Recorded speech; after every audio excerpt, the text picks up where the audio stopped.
The 31-year-old former Wimbledon and French Open champion has been provisionally suspended since October 2022 after testing positive for banned blood booster roxadustat at the US Open last year. Back in October, Halep said the positive drugs test she returned was the biggest shock of her life, and vowed to clear her name. Roxadustat has been linked to doping in the past, with the United States Anti-Doping Agency retesting samples in 2016 after saying it had been tipped off about the anemia drugs used by athletes. The banned substance increases the production of red blood cells, helping endurance, and is in the same category of banned substances as EPO. The decision that could end his sports career was announced by the International Tennis Integrity Agency.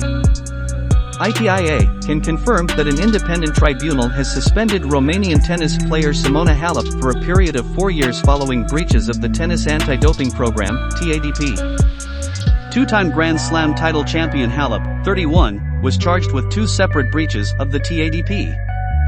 The first related to an adverse analytical finding, AAF, for the prohibited substance roxadustat at the US Open in 2022, carried out through regular urine testing during competition. The second charge related to irregularities in Halep's athlete biological passport, ABP. The independent tribunal, established by Sport Resolutions, met on the 28th and the 29th of June 2023 in London, and heard from expert scientific witnesses on behalf of Halep and the ITIA, with the player also giving evidence directly to the panel as part of proceedings. On September 11, 2023, the tribunal confirmed that it had found the player had committed intentional anti-doping rule violations under Article 2 of the TADP. The presence and use of roxadustat as evidenced in Halep's urine sample collected on August 29, 2022 at the US Open. Use of a prohibited substance or method during 2022, based on collection and analysis of 51 blood samples provided by the player as part of the ABP program. The tribunal accepted Halep's argument that they had taken a contaminated supplement, but determined the volume the player ingested could not have resulted in the concentration of roxadustat found in the positive sample. The ABP charge was also upheld, with the tribunal stating that they had no reason to doubt the unanimous strong opinion reached by each of the 3 independent athlete passport management unit (APMU) experts that likely doping was the explanation for the irregularities in Halep's profile. Halep has been provisionally suspended since October 2022, which the tribunal credited against the period of ineligibility. As such, the former world #1 suspension will run from October 7, 2022 until October 6, 2026. The case remains subject to appeal. Karen Morehouse, Chief Executive Officer at the ITIA, said, "After a complex and rigorous hearing process, we welcome the independent tribunal's decision. The volume of evidence for the tribunal to consider in both the roxadustat and ABP proceedings was substantial. The ITIA has followed the proper processes as we would with any other individual, in accordance with the World Anti-Doping Code, fulfilling our purpose and responsibility to uphold the principle of fair competition, on behalf of the sport." The panel recognized that appropriate procedure had been followed within the written decision. "We do understand the significant public interest in these cases and remain committed to being as transparent as possible, and the full decision will be published in due course." The ITIA is the delegated third party, under the World Anti-Doping Code of the International Tennis Federation, the international governing body for the sport of tennis and signatory of the code. The ITIA is an independent body responsible for the management and administration of anti-doping across professional tennis. Additional information about the roxadustat AAF. Roxadustat is a substance legitimately used for the treatment of anemia but is on the WADA prohibited substance list as it is considered a blood doping agent, which increases hemoglobin and the production of red blood cells. The statement for Halep's first charge, which triggered the initial provisional suspension. About the ABP process. Although the ITIA is an independent body working on behalf of the key bodies in professional tennis to oversee the anti-corruption and anti-doping programs, the World Anti-Doping Agency, WADA, mandated ABP program is managed by independent scientists with specific expertise in blood doping matters, in accordance with the World Anti-Doping Code, WADC. Known as the Athlete Passport Management Unit (IPMU), it monitors athletes' biological parameters to identify potential anti-doping rule violations (ADRVs). For tennis players, the APMU reports any irregularities to an independent expert panel of 3 expert anti-doping scientists for review. This process occurs on an anonymous basis, with the APMU and expert panel unaware of the identity of the individual in question until later in the process. As such, at the point suspicions were raised over the player's ABP with the ITIA, the APMU and expert panel of the Montreal WADA accredited laboratory did not know that the passport information belonged to Simona Halep.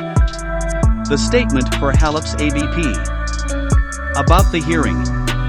The player called evidence from 4 expert witnesses, Professor Alvarez, Professor Cockerell, Professor Kintz, and Paul Scott. The ITIA called evidence from 1 expert witness on the AAF, Dr. Daniel Eichner, president of the WADA Accredited Sports Medicine and Research Testing Laboratory in Salt Lake City and responsible for the development of a WADA-approved test method for roxadustat. In addition, solely in relation to the ABP charge, the tribunal also heard from the independent expert panel. The members of the independent expert panel are Dr. Laura Garvican-Lewis, Director of Science at the United States Anti-Doping Agency, Professor Giuseppe D'Onofrio, Professor in Clinical and Laboratory Hematology and in Clinical Pathology, Rome, Italy, and Jacob Morkberg, Senior Science Manager at Anti-Doping Denmark.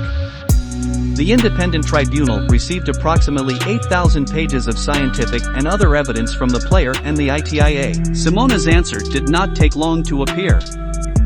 Today, a tribunal under the tennis anti-doping program announced a tentative decision in my case. The last year has been the hardest match of my life, and unfortunately my fight continues.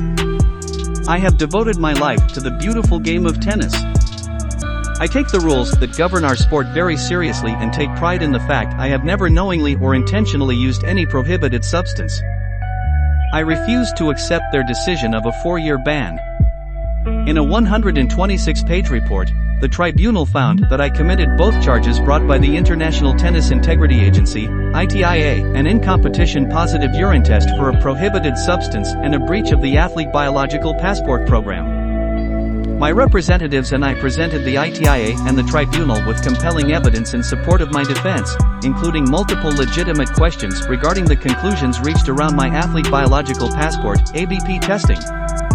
While I am grateful to finally have an outcome following numerous unfounded delays and a feeling of living in purgatory for over a year, I am both shocked and disappointed by their decision. I believe in a clean sport and in almost 2 decades as a professional tennis player, through hundreds of tournaments and 2 Grand Slam titles. I have taken 200 blood and urine tests to check for prohibited substances, all of which have been clean, until August 29, 2022. Ahead of the hard court season in 2022, upon recommendation from my trusted team and physiotherapist, I adjusted my nutritional supplements. None of the listed ingredients included any prohibited substances, however, we now know, and the tribunal agreed one of them was contaminated with roxadustat. I was tested almost weekly after my initial positive test through early 2023, all of which came back negative. Despite this evidence, the ITIA brought an ABP charge only after its expert group learned my identity, causing 2 out of 3 to suddenly change their opinion in favor of ITIA's allegations. The ITIA relied solely on the opinions of these experts who looked only at my blood parameters, which I've maintained for more than 10 years in the same range. This group ignored the fact no prohibited substance has ever been found in my blood or urine samples, with the sole exception of one August 29 positive test for roxadustat, which was present at an extremely low level and which, when considering my negative test 3 days prior, could only have been caused by accidental exposure to roxadustat. I am eternally grateful for the outpouring of support I have received from my family, friends, and tennis fans around the world. I am continuing to train and do everything in my power to clear my name of these false allegations and return to the court. I intend to appeal this decision to the Court of Arbitration for Sport and pursue all legal remedies against the supplement company in question. Answered Simona on the social media accounts. Halep turned professional in 2006, making her WTA main draw debut in 2010 at the Andalusia Tennis Experience. She reached her first Grand Slam final in 2014, when she lost at the French Open to Sharapova. After also losing finals at Roland Garros, 2017, and the Australian Open, 2018, Halep finally won her first major when she beat Sloane Stephens at the 2018 French Open, and she went on to defeat Serena Williams to claim a maiden Wimbledon title in 2019. "She really played out of her mind," Williams said. "Whenever a player plays that amazing, you just have to take your hat off and give her a nod." But everything suddenly changed when Serena found out about Simona's suspension for 4 years and attacked her subtly but dirty. 8 is a better number. Serena Williams' reaction is related to the 2019 event after Simona Halep humiliated her with a score of 6-2 and 6-2 in just 56 minutes when 2019 Wimbledon that would have been her 8th title. "We support Simona Halep and hope that she will prove her innocence and see her again as soon as possible on the tennis court, delighting us with her spectacular game that she has accustomed us to over the years. Simona, know that we love you and wish you the best for you. Keep fighting because we are with you and we are waiting for you to come back to the tennis court no matter how long we have to wait." Thank you for watching. If you liked it, you can press the subscribe button, the like button, leave a comment below or share with your friends.